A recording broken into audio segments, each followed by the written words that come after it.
My week was okay last week. Well, it was pretty good. I stuck to my schedule, stayed disciplined, got my exercise in daily. That was one of my victories. Um, I connected overall 6 buyers to a lender. Only one qualified though.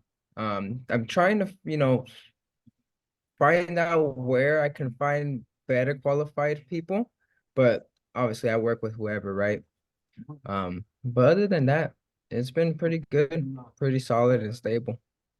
Awesome. Oh, I went to a new build community here in Antioch on Friday. That was pretty cool. It was my first time doing it on my own, so shout Nice. out Stevie. Good job. It's not hard, right? Like we have our team going to new Yeah. builds, and it's just the more you do it, they start to welcome you more and more. They know who you are. They greet you when you come in. Then you start bringing them customers. You build. So the first part is getting your foot in the door, Yes. asking questions, taking tours, getting to know the inventory, what incentives they have. All It's pretty right, you chill. guys. So Uh, we have Mr. Brad McCallum on. What's up, Brad? Hey guys, how you doing? So sorry about that. I had someone come to the door to check our gas meter right before The I joys was of supposed to working hop on from here. home. Sorry about that, guys. It's all good. No worries. Super So excited to be here. yeah, so thank you so much for joining us, Brad. A lot of people are super excited to have you on here. We've definitely created a community where we're trying to be a little bit more innovative and more up to date with what's going on in the real estate market. So, everybody's really excited to hear about you, your journey. Obviously, everybody knows you from YouTube and Instagram. So I'm gonna hand it off to you. Oh, amazing. Okay. Well, that's a good handoff. I'll just get ready. Get in there, bud. Just throw it off. So, no, listen, first off, guys, my name is Brad McCallum. I'm out of Calgary, Alberta, Canada. If you don't know me, I think what I'm maybe most known for in the industry is producing really high quality, cinematic, guided listing tours. And I'm known for basically posting those tours on YouTube and building a real estate business in my local market around that. Now, if you guys are familiar, of course, with Real Broker, I was the guy who brought Real Broker into Canada. I was able to meet Rose and Stephen as well. I've been able to have a lot of success at the company there, but almost everything in my business can relate back to really an early focus on creating content, video marketing, first for my clients, and then eventually almost everything else in my life has sort of built off of that. So I want to kind of keep today's conversation as relevant to everyone on the call as possible. So this can be part ask me anything. This can be part sort of presentation on YouTube. Whatever it really wants to be, I'd kind of love to get some thoughts from you guys on where you think that I could be most valuable to you. Well, Brad, we've had quite a few speakers now in the last 7 months or so, how long it's been. It seems to go good when if you do have a presentation on a topic you want to speak about, to do that and then go to question and answers, right? Because there might be people on here that don't know too much about you, but they're going to, and then they could, you guys, you think of your questions, and when it comes time, let's pick Brad's brain. This guy is pioneer in like the YouTube space for sure, and just you're building an amazing team. You're doing big things at Real. So yeah, I think if everybody else agrees, I'd like to hear what you got to say about YouTube and social media. A lot of people that are on here are trying to figure out this YouTube and social media. Absolutely. So there's a couple of different ways we can take it. So oftentimes, I think when I talk with people, they sort of struggle with sort of two challenges, right? They struggle with like what to do next. What is the content that I should be creating, right? Or they misunderstand the power of building a personal brand. And so if you guys would like, I could dive a little bit deeper into the YouTube tactics sort of things, or if you'd like, I could share with you, I guess, more of my thoughts around personal branding. For me, I like tips and tactics. I think they can be super valuable, but I also think sometimes it's really understanding the principles of like a personal brand, what it is, what it isn't, how you can build one in your market, how you can build relevancy around that. And so what do you think, guys, makes a little bit more sense to you? Personal brand, YouTube. Honestly, I think because everybody is kind of in a combination of like social and YouTube, I personally think branding would probably be beneficial. Perfect. Group, only because not everybody wants to deep dive into YouTube yet, and it's a lot of stuff to cover for to be able to launch a YouTube channel. I think branding would be. What do you guys think? Is that okay, you guys? Branding? Yep. That's perfect. Right. Okay, perfect, guys. Well, then I'm going to share with you a little presentation that I've given at a few different opportunities, and it's called the Personal Brand Blueprint. For that, I'm going to need to be made a host, if that's cool. And I believe someone's going to have to just enable that for me. All right, cool. Now I'm going to share that. I'm sure you guys can see the screen. Now I'm going to also see about doing the presenting. Present right here. And let's go. All right, you guys can see this? Amazing. Okay, so guys, I'm super excited to talk to you guys about this. Now, my friend Sharon Srivatsa, he is the president of Real Broker here. And, he told me once this quote that it completely resonated with me because I started to understand why I was having so much success in my local market. And he says, celebrity is the most efficient business model. Celebrity is the most efficient business model. So why that was so powerful to me was what I would find is that after I was starting to post content and I was starting to have some success and I was starting to get some views, I stopped really understanding what a lot of the complaints of many realtors were because I wasn't experiencing them myself. So let me explain that a little bit. One of those things that people often complained about was, hey, I worked with this buyer for 3 or 4 months, and now all of a sudden, they go into an open house and they buy with the realtor. And I was like, I would see this on Facebook, people post this, and everyone's like, oh, I hate when that happens. And I was like, why on earth would that happen? Like, what good human being would do that? And so I realized that there was a disconnect, and the disconnect usually happened because there was someone felt that the agent was a commodity. They felt that we were replaceable. They didn't understand or see our value. But what I've also realized too is that whether you're in a large city or you're in a small town, you have the ability to create some sort of celebrity on a local level, some sort of influence on a local level that will allow you to be thought of differently. No longer a commodity, but someone that is special, an authority on the market, someone who is the must go-to realtor when they have any sort of real estate needs. And so I really wanted to capture that more than anything else. And if you think about celebrity, think about influencer marketing. That is the thing that is all the rage these days, right? Like if you can get Taylor Swift to repost your product or give you a shout out somewhere, like that's it. Your business it's over. It's all because people follow personalities. They follow people. And so what we want to do when we create a personal brand is we want to understand what it is and what it isn't.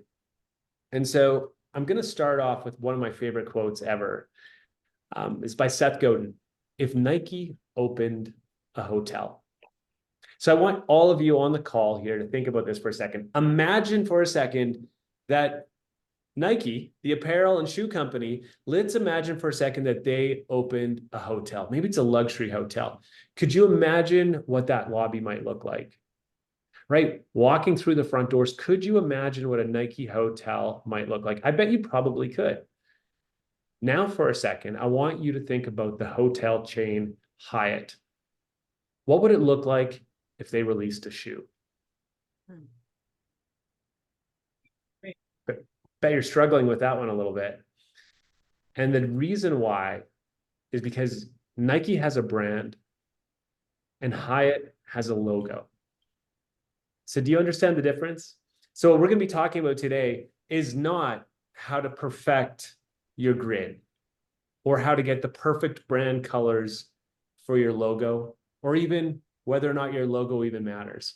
We're going to be talking about that idea of building a brand that is so present in your mind that people could almost foresee what that brand or what you would do next, what you would say, how you would feel about something. So that's why when we imagined Nike opening a hotel, we could kind of picture what that was. So I thought just for fun, I'd ask ChatGPT what a Nike hotel would look like, just to prove my point. And it came up with this. Maybe you had some version of this as well, like a high-end luxury retail store. Now, remember, this is artificial What your Nike intelligence. hotel look like in your head? Right? So this is an artificial intelligence representation of what it might look like. And when you ask, okay, well, then what would a Hyatt shoe look like? This is how creative it got. So you had no idea. Even AI didn't think that Hyatt had enough of a brand to create some revolutionary, this is what consumers would see. And so I think that's such a kind of a cool illustration of understanding. Now, I'm not sure if you guys have heard of a company by the name of 1000 Watt. 1000 Watt is founded by Mark Davison. Mark Davison is an absolute genius in the real estate space.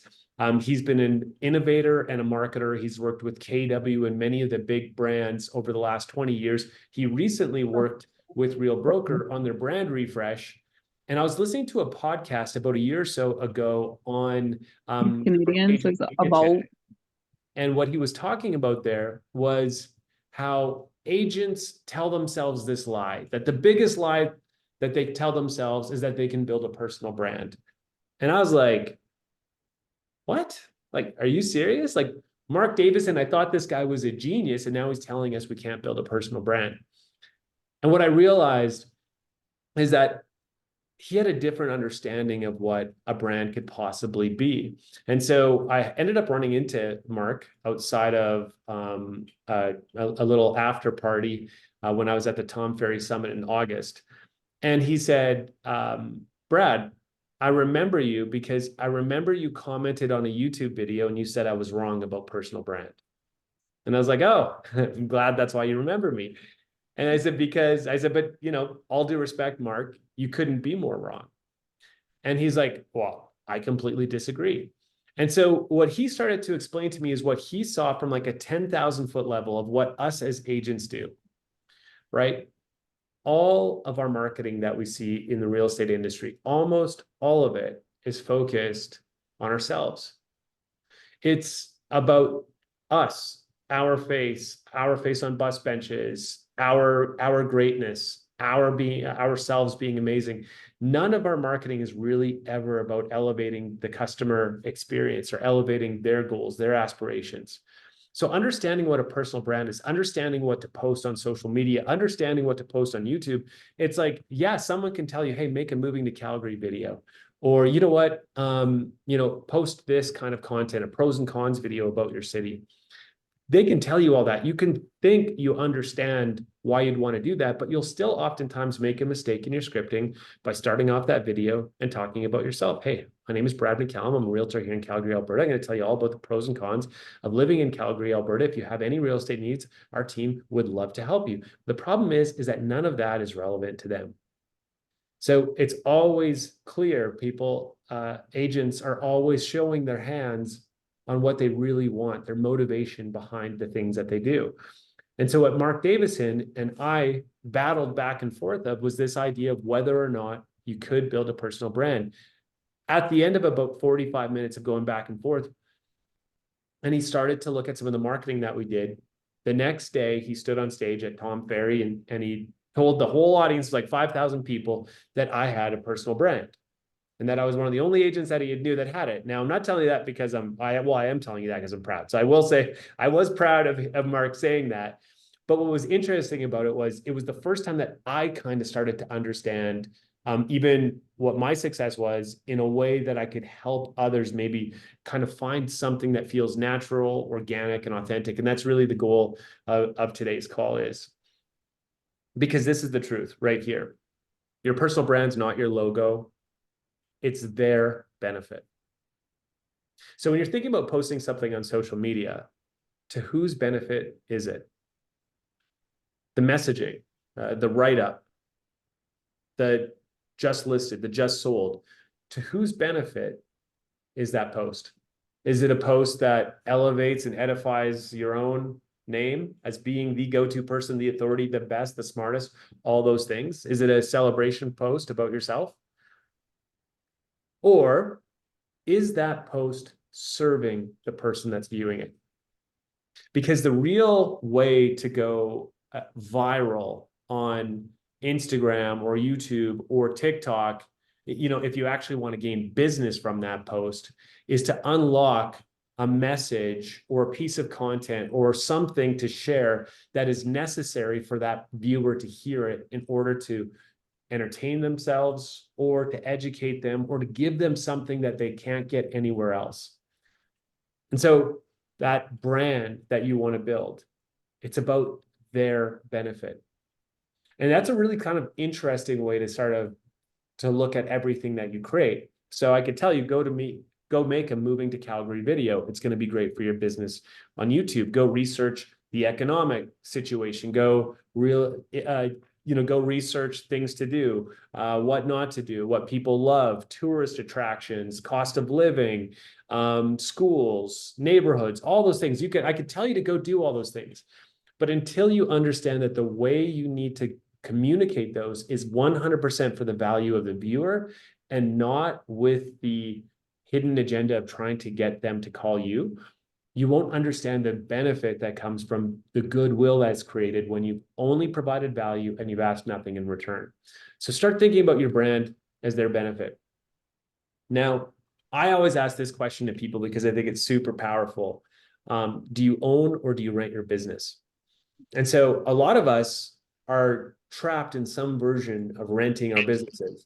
So we buy our leads from Facebook or from Instagram or sponsored ads or from Zillow or from Redfin or from realtor.com. We're buying our leads. And the challenge with buying leads, of course, is that you essentially are going to be subject to whatever the price is. They can raise the price, right? They can cut off the leads. They can kick you out. They're like a landlord. So I would say that even a person that has a solid business that's built on a third party providing you the business that you're expecting in the future, in effect, you are renting your business. So I'm not saying you shouldn't do it. What I'm saying is you should start asking yourself in your goals, in your plans, as you build your business, as you go throughout your week, what is it that you own? What part of your business do you really own? And this is why I'm such a strong advocate for personal branding. Because personal branding is something that you do own.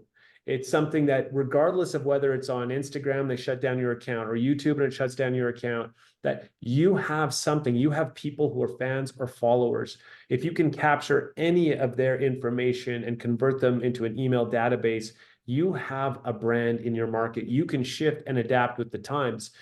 All of a sudden, if Zillow decides that, hey, we want even more from this lead, we want to charge even more for that lead, what choice do you have? Right now, you don't have any. You can opt out, but if you start building a business you own, that's where it starts to get really cool. And once again, what you really can own is a personal brand. Almost everything else you end up renting. Now, I'm going to tell you a little story, guys, about how I got started on YouTube. This is a story about the day I thought my dad ruined my business. And this is my dad right here. Love him to death. And one of the funny things that happened with him, and I'll actually, with him and my mom there is they ended up, I had my license for about 6 months. About a month prior to me getting my license, they had went and bought a property with the goal of renovating it, flipping it, putting it back on the market. So my dad said, listen, once you get your license and everything, 6 months down the line, when I'm ready to put this house back on the market, you can have the listing. Only thing is that the closer we got to actually having that house come on the market, he did not call me. He just stopped calling me. So I would call him and be like, Dad, when are you going to sell me, or when are you going to let me come and take some pictures of the house? Shouldn't we start talking about marketing it? Shouldn't we start looking at contracts? And, he starts ghosting me. He's not getting back to me on anything to do with selling this house. And I'm like, wait a second, what the heck's going on? So I finally hound my dad, get him on the phone. I say, Dad, what's going on? I thought the house was almost ready to go. I heard countertops went in, all this other stuff. And he says, Dad, he says, son, you know, we're thinking about going with a more experienced realtor. Now, I was an agent for about 6 months. I was nearly 40 years old, sole income earner in our family, got 2 young kids at the time.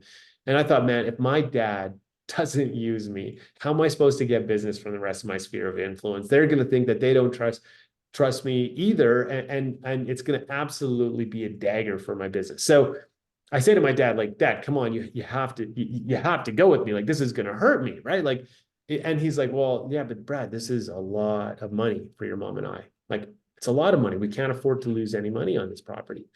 So at that time, in my mind, I started thinking to myself, okay, you know what? Like, I've been watching a lot of YouTube lately. I've been watching Casey Neistat tell stories in New York City and Peter McKinnon create these cinematic videos. And I was just into cinematography, but I hadn't shot videos myself. I wasn't a video editor. It was just something I thought would be really cool. And ever since getting my real estate license, I've been watching so much YouTube thinking, wouldn't it be cool to create more real estate video content so I could get my name out there? So now all of a sudden, I'm on this call about to lose the listing with my dad. And I say to him, listen, Dad, you know what I'd like? I'd like to make a cinematic video tour of your home. And this tour is going to really help people understand the property. I'm going to showcase it. It's going to look like luxury advertising, and no other agent in the city can do it. And he just stared at me because he's a farmer from the prairies and was like, what the heck are you talking about? I don't want a YouTube video of this house. I want someone to buy the house. And so I told him if he didn't give me the listing, he'd never get to see his grandkids again. So I got the listing. And so in reality, once I got that listing, I went and I got, probably $7,000 or $8,000 of gear. We didn't have the beautiful iPhones and HDR and the $120 gimbals and all that stuff that could go and create really high quality content. So I went and bought a proper camera and a proper gimbal and all that stuff. I took my laptop, I went to the house, and I got there at 11 o'clock in the morning and I left at 1 in the morning.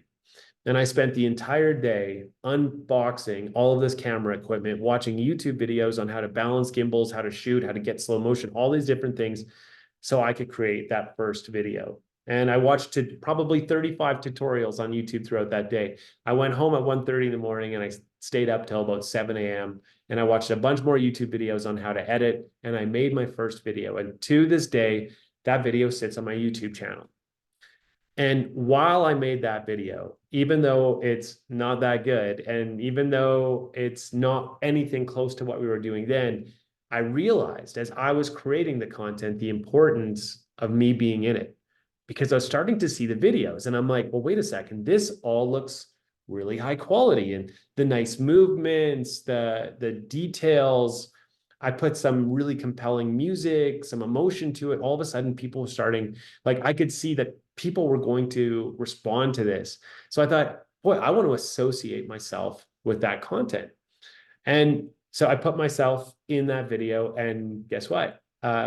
We put it up on the property. It was my very first listing video.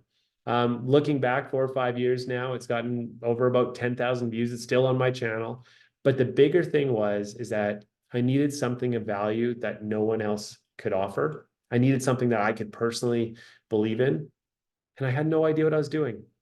But I thought, I'm going to make a commitment to figuring this thing out. But the reason why I'm thankful that when I called my dad and said, hey, Dad's got to be getting close, and he didn't just say to me, yeah, send me over the listing paperwork, was because I learned a very early lesson on that this business, this industry, if you're depending on your sphere of influence, your friends, your family, your cousins, right, your friends' friends, to give you business, it's going to be up and down. It's going to be like the tides. There'll be times your business is coming in. There'll be times your business is going out. And the problem is that almost every human in North America knows a realtor. And so what that means is that your business is going to be subject to where you fit in that sphere. Do you have slightly more influence than another realtor that's in that person's sphere?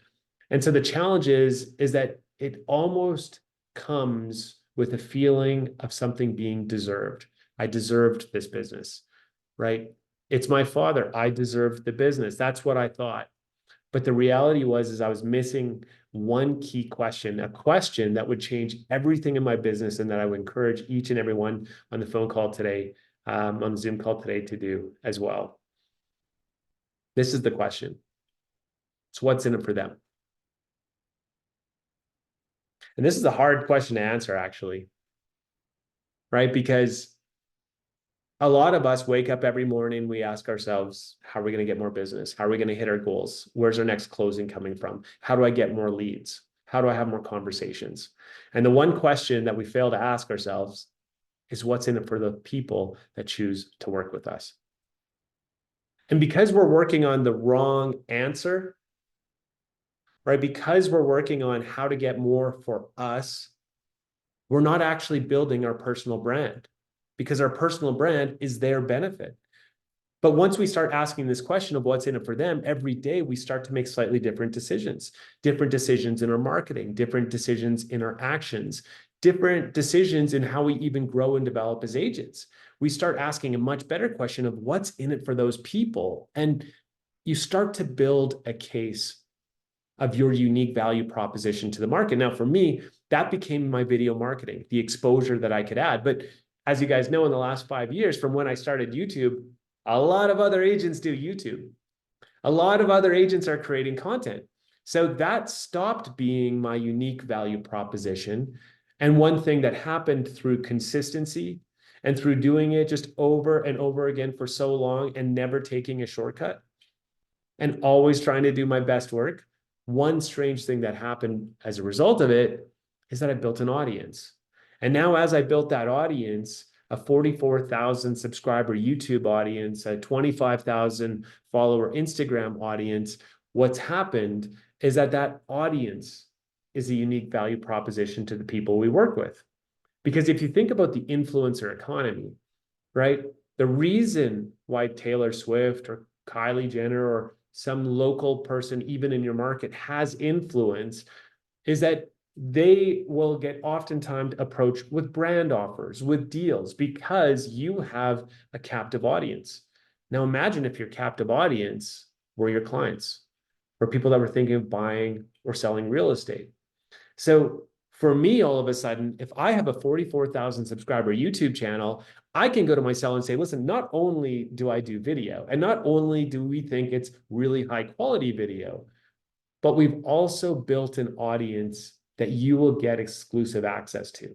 We will share your content on our platforms, which is the exact same thing that other brands would pay to be on. So, for example, we do a lot of luxury homes.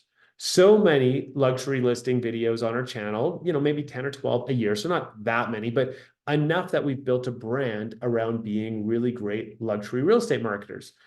Well, the strangest thing happened to us. Maserati of Alberta in our province came up to us and said, we would like to sponsor all of your $1 million tours videos. And in exchange, we'll give you the free lease of $150,000 Maserati. Like a very, very cool thing, right? But if you think about that, if Maserati saw the value in that, then what is the value to the actual consumer, right? If they actually think like, okay, this is why it's not just going with an agent that does video, but now it's going with an agent that's built an audience. And so the clear thing to focus on is not whether or not you can start at 44,000 subscribers or start at 25,000 on Instagram, because that's small. And there's plenty of amazing agents that have done it in a shorter period of time and have built larger audiences than I have by a magnitude of 10 or 20. And I'm blown away by what they've done. So really, like when I have a talk like this is, or share my presentation, this is just my own experience, right? This is just my own observations, and everyone will find some way to tweak this and change it. And so I could tell you a tactic that works today and doesn't work in a month.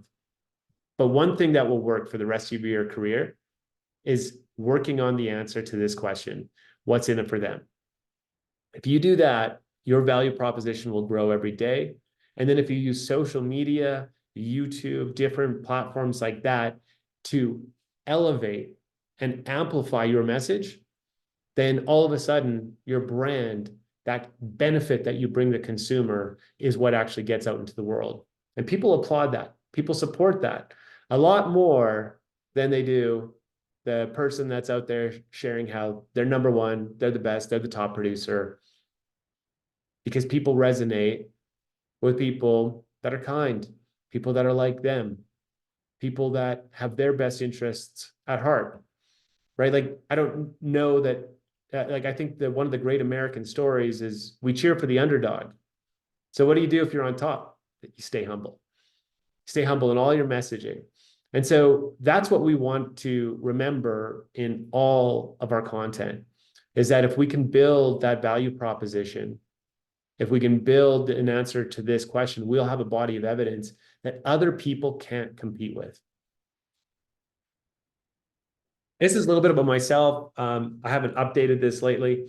42,000 subscriber YouTube channel. It's went up a little bit. This is a really interesting thing, though, and this is one of the reasons why I would say, if we ever were to pop back on and do a call and dive into, say, like the details of YouTube, for example, this is one of the most powerful things about building a personal brand, about building a YouTube channel or following on Instagram. This is the reason why you just can't sleep any longer on going all in on social media and video marketing, because on my YouTube channel alone, for every minute of real time, there's 15 minutes of watch time by viewers.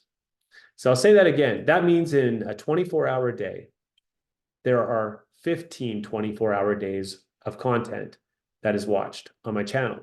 That channel gets watched while I am sick, while I'm asleep, while I'm with my family, on vacation, out with friends, out with other clients. And so that multiplication of yourself is what you need to build in order to scale. You can always build a channel or build a business one conversation to the next, and that's great. But wouldn't it be great if those conversations came to you? By the time the person's reached out to you, they've already decided Rose is my girl. Like, I'm going with Rose. She's my kind of people. She's who I want to work with. I like her. Rose, would you come over and give me a price on the house? Now you don't have to weed through 20 people who may or may not be interested. You can spend your time servicing the people that really, really value you. In those 15 minutes of watch time for every minute of real time, there are a bunch of people that watch and hate, and that's cool because they help the algorithm as well. Here's a couple of thoughts on why creators fail. So as realtors, we make three very simple mistakes in our content. One, we haven't defined our audience. Two, we're not unique and we're not consistent. Now, that doesn't mean as humans. Of course, we're all unique snowflakes and different, wonderful in all of our own ways, but our content isn't unique and isn't consistent. And then three, we haven't yet learned to capture and keep people's attention. So we'll dive in on a couple of those thoughts as well. So first off, I have what many people would think to be a luxury brand. Now, I could play this. Do you mind if I play just like a minute of this? Cool. Il me prend dans ses bras, il me parle tout en bas, je vois la vie en rose. This is actually my sister-in-law singing. So interestingly enough, this was a 1970s, almost kind of tacky in need of a renovation house. We're in Bel Air. Where we wanted to create excitement. This episode of $1 Million Tours. Let's go. It also helps to be married to a beautiful baby.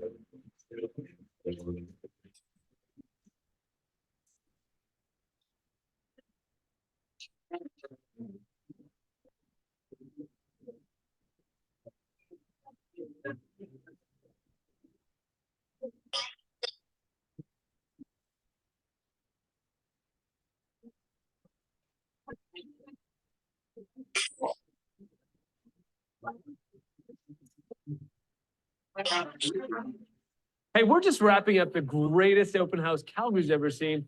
Check it out.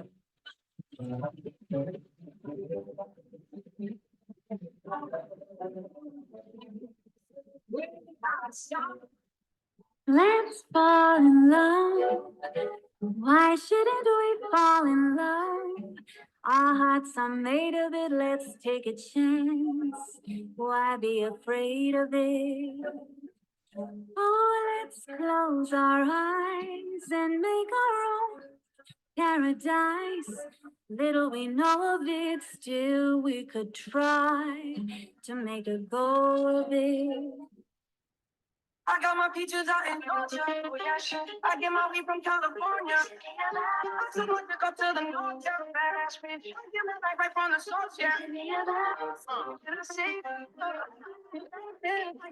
All right, guys. So that's a little bit of what I do. Now, you know what's funny about this is a lot of people that have seen my content will see that and they'll be like, okay, cool. So it's pretty obvious what you do. You sell luxury real estate. You go to great lengths to create maybe creative content or different content that kind of stands out. And all those things work. But I'm a pretty average dude.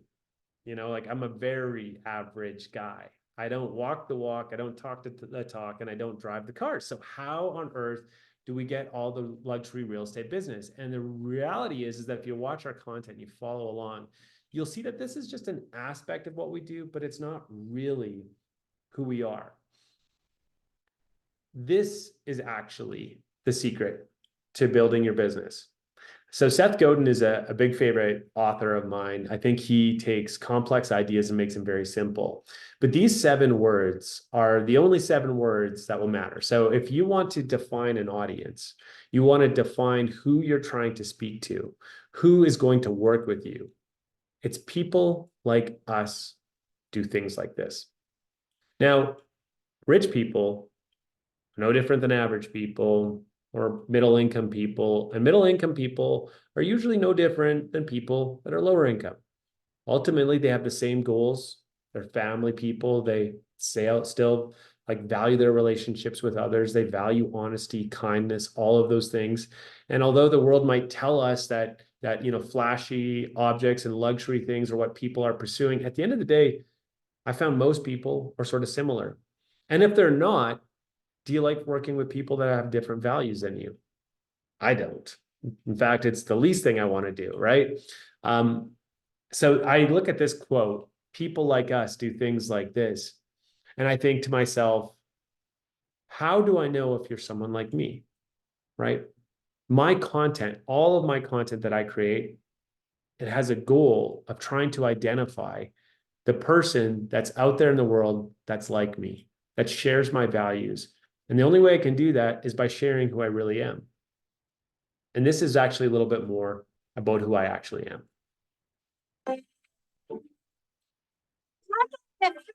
Isn't it neat? Wouldn't you say it's the best on the street? Wouldn't you say this is the home that has everything? Tuscany? I think of the olive groves, the vineyards, of course, Florence. Homemade pasta and a great Chianti. No, not that Tuscany. Calgary's Tuscany. No Michelangelo. No. No Botticelli. No. Dad, I thought you said we were going to the pool. Yeah, we're gonna get there. Don't worry.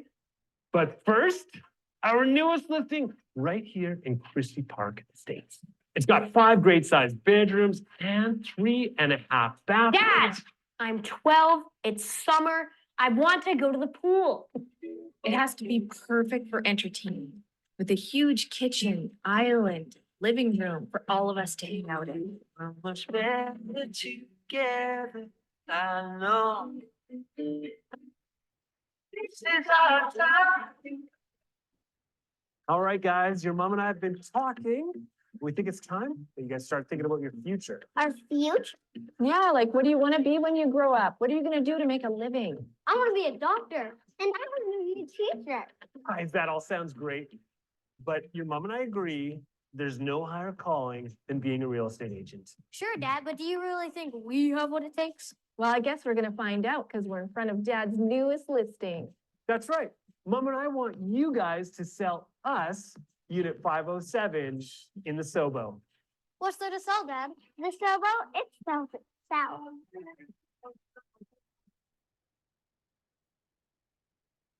So that's a little bit about my personal brand right there. And so what I've realized is that the more I share of myself, make dumb dad jokes, include my beautiful family in it, share who I really am, what I find is I attract people who are like me. And people who are like me are looking to do business with people like them.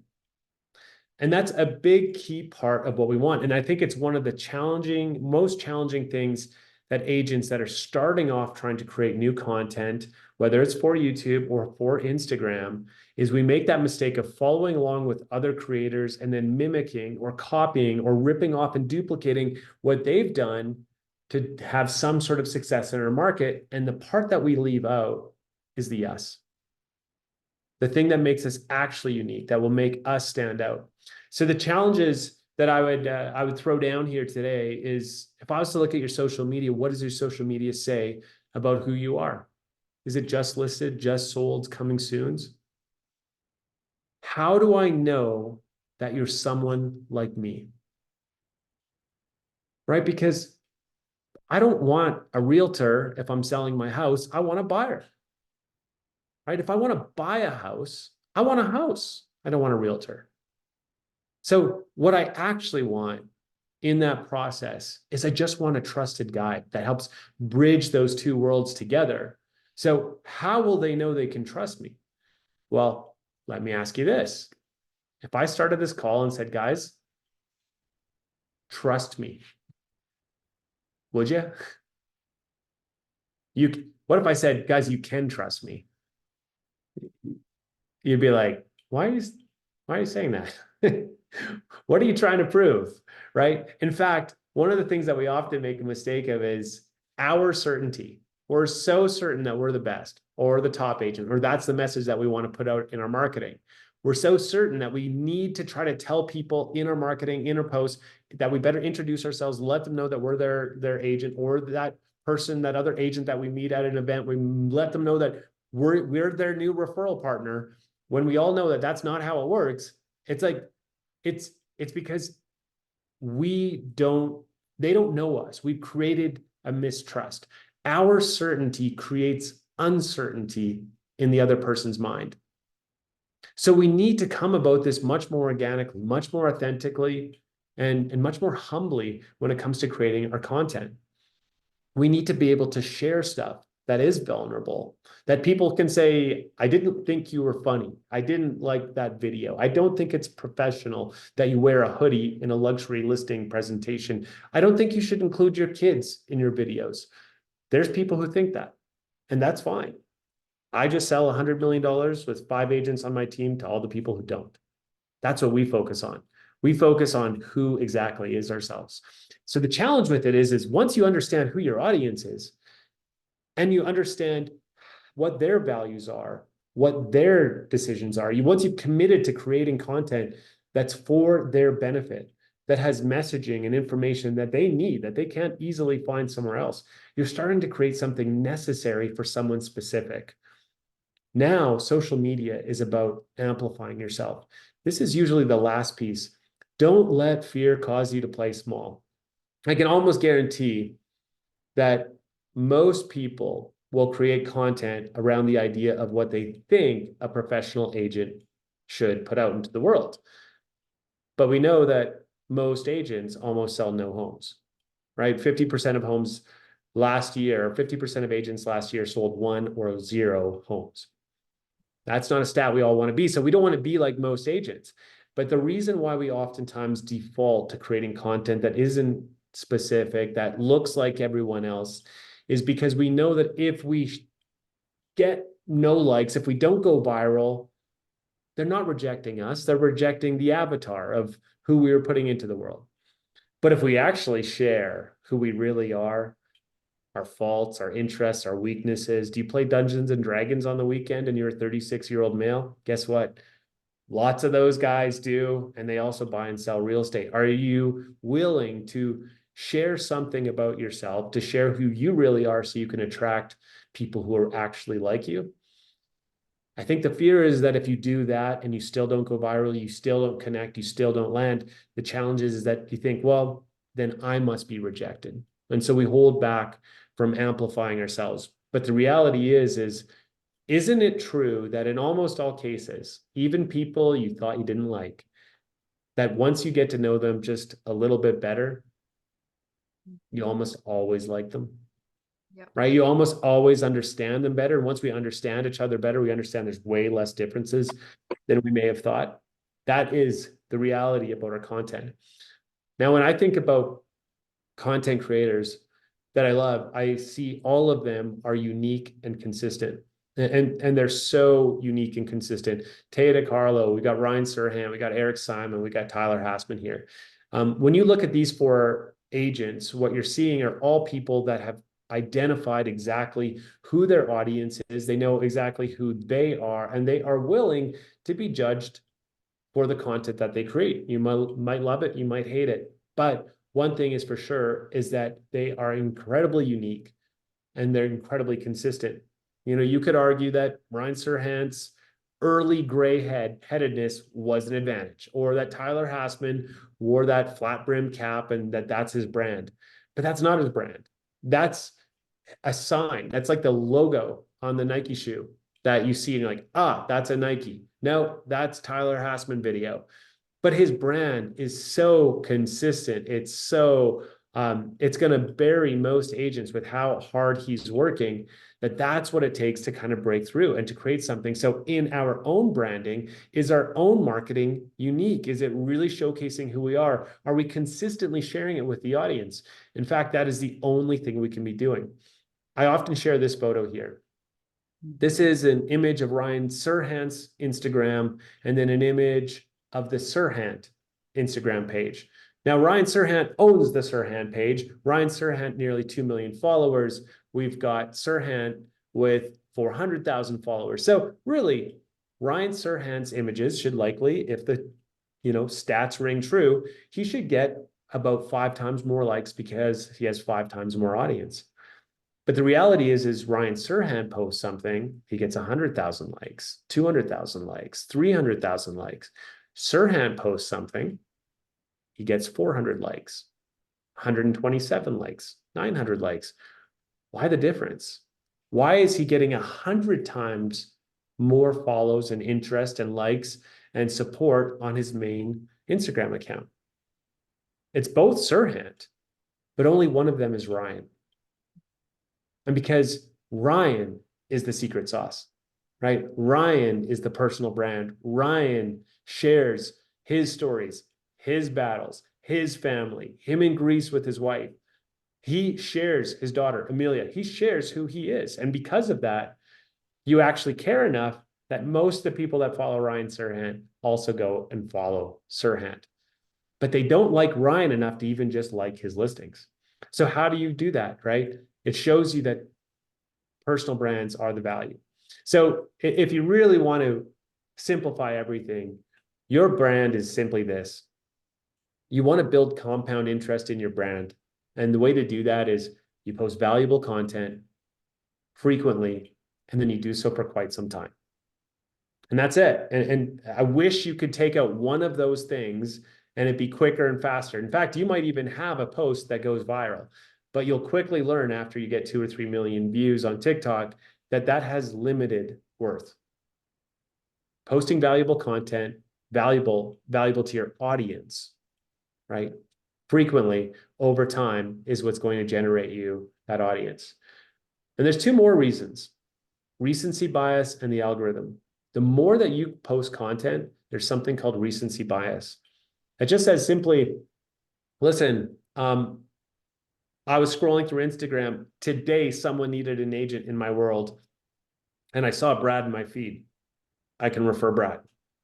Recency bias is a huge thing. That's why consistency always beats creativity and almost everything else when it comes to the content that you create, is because the people just keep seeing you in their feed, right? And someone might not need an agent on a Monday, but they need one on a Wednesday. And so you could have posted something great on Monday and then nothing for a week or 2. And during that time, someone in your audience who would have bought with you buys with someone else because another agent that they're following was more recent. And the algorithm is very simple. The more content that you're posting, the more likely they're going to say, hey, listen, this is someone who's an active contributing member to this platform. Let's give them more views. Let's give them more exposure. So obviously, as you guys know, if you look into my channel, I did listing tours. I chose listing tours as sort of the cornerstone for my business because in my world, that unique value proposition, that what's in it for them question, my answer was, I'm going to provide your home with marketing that you can't get anywhere else. And then I'm going to serve that marketing to an audience that's larger than anywhere else that you can find in Canada. But it doesn't have to be listing videos. It could be your buyer advice. It could be your seller advice. It could be your local knowledge. It could be the fact that you're creating a level of authority in your marketplace when it comes to anything like where to go, what to do, where to eat out, what new laws are coming to the city, how city infrastructure projects are impacting traffic or communities or schools.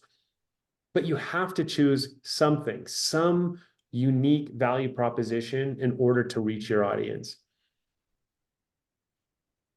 Now we have 2 strategies to leverage greater exposure. This is just how to capture attention, how to keep attention. Now, really, at the end of the day, on these 2 things here, it simply comes down to understanding that you have a message that you want to share and you want the world to see it. So the better you understand how YouTube, how Instagram works, the more likely you will be to be able to share that message. And the challenge with it is, once again, is it's not about us. It's not about you. It's not about me. That's why we only ever start with the value. And then we immediately capture their attention with a hook, something that says the next 10, 15 seconds of your timing is extremely important to me. I want to make sure that we absolutely deliver on it, the value that we promised. So you tell them the value, you leave them with a hook, you capture them, and you keep their attention. And so that essentially is my thoughts around personal branding, is the idea of answering that question of what's in it for them, building that unique value proposition, sharing who you really, really are, not being worried about being judged. In fact, the more that people know you, the better it will only ever be. Because at the end of the day, if you're willing to be more yourself, and that's what this is a game of, who's willing to be the most themselves publicly, you're going to win. And you'll win more often because the other agents, they don't really know them. And so if it's between you and someone else, you sell homes, they sell homes. Okay, they've been at it for 20 years. You haven't. How do you compete? You compete by them liking you. Because at the end of the day, if a person is willing to work with you for 4 months and then drop you and go buy from the open house, it's because they didn't know you. If they truly knew you, they understood your value, they would never do that. We don't treat people like that. So think about that in your content. As you build your brand, as you share your stuff, define your audience, be consistent, right? And keep building content that is necessary for them in order for you to start building a personal brand that communicates the benefit to them. That's my little presentation, guys. Woohoo! Thank you, Brad. Thank you very much. That was awesome. That was great. And you know what? I think that was the perfect fit to today's call. Just because I have a lot of people asking, like, should I have a business social media or do I have a personal? And we always tell them, you know, like a lot of the success on social really stems from doing the things that you like to do. Like one of our new agents, Gigi, she does like vegan food and hiking. And so we're like, drop the business Instagram and just do like a combined business / personal. And then, you know, as far as like us, we do a lot of fitness, kids. Christina's always posting about her kids, doing tours with her kids. And that's stuff people can relate to. So thank you for just kind of solidifying that that's kind of the direction that works, because people do, you know, do business with people they know, like, and trust. You guys, opening up to questions for Brad. Let's go. I have a question. How bad was your first video? Well, I'll tell you what, I mean, compared to where we're at now, it looks bad. I think the thing that was even worse was my on-camera presence, my energy. I didn't feel comfortable because I filmed the intro at 11 in the morning. And then I filmed the outro at 1 in the morning. You could definitely see in that first video, just the loss of energy, the defeat in my eyes, all of that. But it wasn't as bad. I think most people would see it and be like, hey, that's actually really good. And I think the lesson in that is not that I'm some gifted person. It was, I just was like, I have to do this thing, right? It's like, I don't think I could ever solve a Rubik's Cube. But if someone said, you don't eat again until you solve a Rubik's Cube, I'd be like, I think I can figure it out. Like I'm going to go and figure this thing out. Right. And so I had an urgency around it that I needed to deliver. I needed to get it solved. And so that really pushed me through all the learning curve. Last question. We have a few green agents in the Dream Real Estate Group team, and we're trying to get them comfortable to be on camera. For me, I'm like, I'm just gonna do this and they're gonna get what they're gonna get. But for others, I know that doesn't work. As you have team members on your team, I'm sure it's the same. Not everyone's, comfortable in front of the camera. How do you get them to that point? Or do you just like give them a fake sense of urgency and No, you know what? I'd say the easiest way to get good on camera is to just remember this like simple old adage. It's you times two. The camera saps all of your energy. It saps all of your excitement. We feel like, in fact, if someone could walk by you while you're filming and saying your line and you not be absolutely mortified, you're probably not going anywhere close to big enough. You have to really over exaggerate and enunciate in order to get people to feel like it translates in a 2D world to something that feels even like your intention in the first place. So you're saying that like the energy level and the way you deliver should be a little bit more exaggerated on video? Because that's my thing, is I'm very like this monotone. And then my husband, on the other hand, is so like, good on the camera. Yeah. And so for us together, and then I see you and your wife and I'm like, dang, so I need to like really animate myself a little bit more. There needs to be like a spirit of like playfulness. I don't like to use the word flirt, but that flirty idea, right, is that flirty idea though is just like that kind of thing where you're like kind of playing with the camera, like, hey, come check this out. You're inviting them into something, like you're exaggerating those emotions. That goes a long way because it really helps kind of communicate that energy. And if you show that you're passionate, if you show that you're energetic, and as long as it still feels somewhat authentic, so I'd say like, you almost got to try pushing yourself going too far, watch back the video and say like, oh, that's not nearly as much as I thought it would be. But if you watch back and you're like, oh my gosh, I got crazy eyes and I sound like I'm straining in my voice and everything, then yeah, definitely come back from there, right? Don't go that hard. But the truth is that you'll almost always underplay it rather than overplay it. And so until you get comfortable getting a few takes in where it's like way too much, way too big, you actually won't find that pocket that is the actual right place. Now I can go to a shoot or a property and I can be in it right now because I've done a couple hundred of these videos. So I can go there and I know the energy, I know the intonation. And then I usually get a few safe takes. And then after that, I have a little bit of, I do something kind of playful with it or something a little bit different. But the goal is that if I'm excited about it, if I'm passionate about it, if I'm energetic about it, so will the people. And guess what? When you're dealing with someone and you're there to represent their goals, their needs, their wishes, they want to deal with someone who's like, damn, they're all in on what I want to get done. Like they are so excited about selling my house, this house that they've made their dreams, their futures in, they're so excited about. Like that is the thing that they want to know that, okay, this person shares my interests, right? They're going to go all in on my interests. And so that's what I always try to communicate, that like, hey, at minimum, what you're going to get from us is passion, like at minimum. Awesome. When did oh, good. When it comes to traditional real estate, door knocking, cold calling, even open house, farming, the more traditional, do you feel it's taking a turn? Do you feel it's going to be here for people are going to be door knocking, cold calling? Does it have its place? Are you seeing a shift? Should everybody get into social media?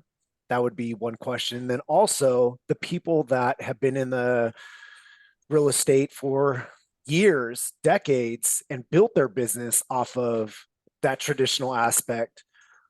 and feel like they need to get into video because everybody's getting into video and they want to be relevant. Do they need to get in video? So there's kind of two questions right there. The traditional aspect, is that here to stay? Is it shifting? And then the old school people, do they need to get in video? Yeah, so I think very clearly, I think the first thing to remember about video marketing is this, is that all of it's only good if you're willing to have eventually the belly to belly conversation, right? Like I've never sold a home or really built a business around getting away from meeting with clients, understanding their needs, and then going out and serving them.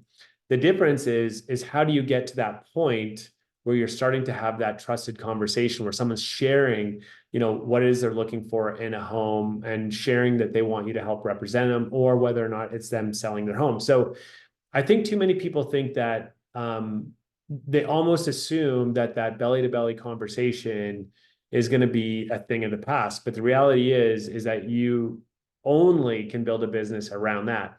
So how you get to that point these days is through social media, through relevance in your market, through communicating your authority and your value.